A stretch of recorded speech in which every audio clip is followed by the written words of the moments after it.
Stop Desafiuzamentos Barbanza fai un chamamento a que se cumpra a Constitución e o dereito á vivenda.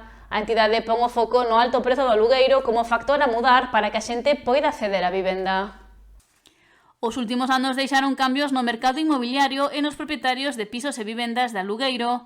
No 2025, os desafiuzamentos deixaron de estar marcados polos bancos, xa que deixaron de controlar a meirande parte da oferta. Os desafiuzamentos cambiaron un pouco de cando empezamos a loitar polos desafiuzamentos, eran todos botar berros e pestes contra as entidades financeiras. Agora os culpables, as entidades financeiras, cederon o paso aos especuladores particulares e usureros miserables que se aproveitan da xente, non? Moitos incluso están esperando a que finalice o contrato de arrendamento para poder, se agora están pagando 300 euros ou 400 cada mes, pois poder coller a outras familias, porque, claro, está unha busca tremenda das vivendas porque se carece delas.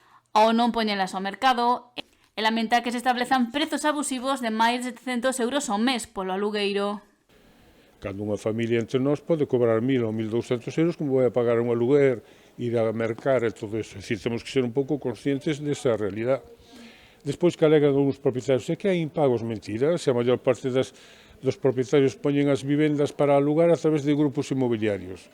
Eses inmobiliarios, ainda a min outro día me chamaron varias inmobiliarias, piden nóminas, recibos de salarios dos traballadores para suscribir un seguro de impago de rentas. Por lo tanto, esas son tonterías. O que se queren a maior parte dos propietarios, hai que dicirlo claramente, son usureros, como os do banco, hai pouco. A maioría, non digo todos, pero a maioría son verdadeiros usureros miserables que se están aproveitando da vulnerabilidade da xente. Xa que sinala que é unha práctica que atenta contra a Constitución e contra os dereitos fundamentais das persoas.